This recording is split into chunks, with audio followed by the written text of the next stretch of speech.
திமுகவின் விலை போய்விட்டார் என்று எப்படி சொல்கிறேன் அப்படின்னா, திமுகவை இன்றைக்கு வீழ்த்தக்கூடிய சக்தியாக அதிமுக பாஜக கூட்டணி வந்துவிட்டது. அந்த வெற்றி வாய்ப்பை நிர்ணயிக்கக்கூடிய வாக்குகளை மக்களிடமிருந்து ஏமாற்றி தான் ஏதோ வெற்றி பெறப் போவது போல ஒரு சூழ்நிலையை உருவாக்கி ஒரு கட்டமைத்து அவர் அந்த பிம்பத்தை உருவாக்கி திமுகவை ஜெயிப்பதற்கு அவர் துணை போகிறார். அவருடைய திட்டம்னா எதிர்காலத்தில் தான் மட்டும்தான் அரசியல் இருக்குன்ற திட்டம். எங்களுடைய திட்டம்னா இனி திமுக ஒரு நாளும் ஒவ்வொரு நாளும் திமுக ஆட்சியில் இருப்பது இன்றைக்கு தமிழகத்தின் சாபக்கேடு.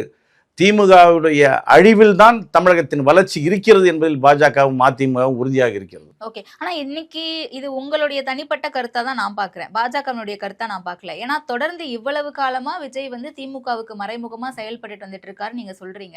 ஆனா அதே இத்தனை ஆண்டு காலமா தான், கடந்த 1.5 ஆண்டு காலமா தான் பாஜகவினர் என்ன சொல்றாங்கன்னா விஜய ஒரு மாதிரி சுகர் கோட்டடா தான் விமர்சிக்கிறாங்க. விமர்சனம் அப்படிங்கிறதே இல்லாம இருந்துச்சு, இப்ப விமர்சிக்க ஆரம்பிச்சிருக்காங்க. அதுவுமே ஒரு மாதிரி சுகர் கோட்டடா இருக்குன்னு தான் நான் பாக்குறேன். அப்ப ஏன் இந்த தடுமாற்றம் பாஜகவுக்கு? விஜய விமர்சிக்க ஒரு தடுமாற்றம் இல்ல, நான் கட்சியினுடைய நிலைப்பாட்டில் தான் இருக்கிறேன். இப்போ என்னுடைய வருத்தம் என்னன்னா, இப்பொழுதும் சொல்கிறேன், இந்த தேசிய ஜனநாயக கூட்டணியுடைய வலிமையான இது போன்ற கூட்டணியில் விஜய் போன்றவர்கள் இணைய வேண்டும்.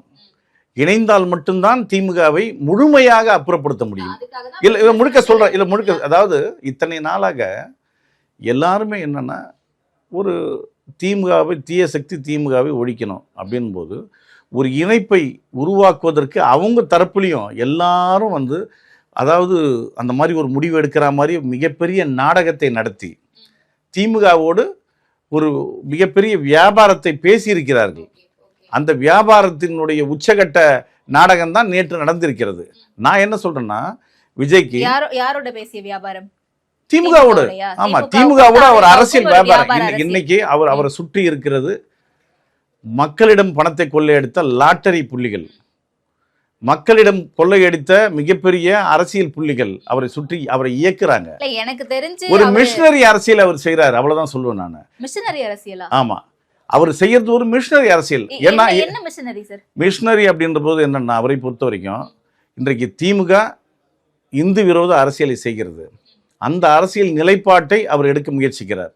ஏன்னா அதன் அடிப்படையில் தான் அவர் ராகுல் காந்தியை சந்தித்ததும். ராகுல் காந்தியை சந்தித்து, ஏன்னா உண்மையிலே இன்றைக்கு அவருக்கு தமிழக மக்கள் மீது அக்கறை இருந்திருந்தால் இன்றைக்கு தமிழகத்திற்கு மத்திய அரசு இதெல்லாம் செஞ்சு கொடுங்க அப்படின்னு ஒரு நாளாவது ஏன் பிரதமரை அவர் சந்திக்கவில்லை?